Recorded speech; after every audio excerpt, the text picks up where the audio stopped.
ଶଗଡ଼ରେ ବରକନ୍ୟା ଗଞ୍ଜାମ ଜିଲ୍ଲାରେ ଦେଖିବାକୁ ମିଳିଛି ଏଭଳି କିଛି ଦୃଶ୍ୟ। କବିସୂର୍ଯ୍ୟନଗର ବ୍ଲକର ସାମନ୍ତରାପଲ୍ଲୀ ଗାଁର ପ୍ରମୋଦ ପ୍ରଧାନଙ୍କ ପୁଅ ଶନିଶ୍ଚର ପ୍ରଧାନଙ୍କ ସହ ବିବାହ ବନ୍ଧନରେ ବାନ୍ଧି ହୋଇଛନ୍ତି ପୋଲସରା ବ୍ଲକର କଳମ୍ବ ଗାଁର ଦେବରାଜ ପ୍ରଧାନଙ୍କ ଝିଅ ବର୍ଷାରାଣୀ।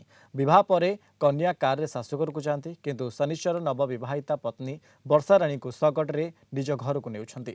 ଏହି ଅନନ୍ୟ ଦୃଶ୍ୟକୁ ଦେଖି ଗ୍ରାମବାସୀ ଏବେ ବେଶ ଖୁସି ଅଛନ୍ତି। ସୋସିଆଲ ମିଡିଆରେ ଏହାର ଭିଡିଓ ଭାଇରାଲ ହେବା ଲାଗିଛି। ଆମ ପୁରୁଣା ପରମ୍ପରାକୁ ଜୀବନ୍ତ ରଖିବା ପାଇଁ ଏହା ଏକ ସୁନ୍ଦର ପଦକ୍ଷେପ। ଆଜିର ଯୁବପିଢ଼ି ଏହିଭଳି ପରମ୍ପରାକୁ ଉଜ୍ଜୀବିତ କରିବା ପାଇଁ ଆଗକୁ ଆସିବା ଆବଶ୍ୟକ ବୋଲି କହିଛନ୍ତି ଲୋକେ। ବହୁତ ଖୁସି ଲାଗିଲା। ଶଗଡ଼ ଆଣିବା ପାଇଁ ମନା କରିଥିଲି। ପିଲାମାନେ କାଳେବର ଷ୍ଟାଇଲ କି ସବୁ ଗାଡ଼ି ବାସରେ ଯାଉଛନ୍ତି, କିଏ କ'ଣ ଭାବେ ପିଲାମାନେ ଆମର ଇଏକୁ ମନା କରିଥିଲେ।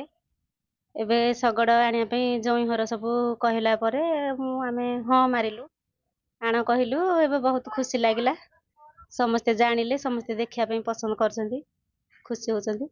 बहुत खुशी लगे गोटे पुराना दिन गोटे स्मृति गोटे खुशी लगे पिला दिन के देखी नी एमती जन्म है के देखी नी बहुत खुशी लगे शगड़ गाड़ी गोटे झील गला पुराना गोटे दिन स्मृति गोटे फेरी आसला खुशी लगे बहुत भिडियोटा भाइराल है अधिक खुशी लगे एबर जेनेरेशन टे देखिले खुशी हेले बहुत भल लगे। आज आम झील शगड़े गला बहुत मत खुशी लगे।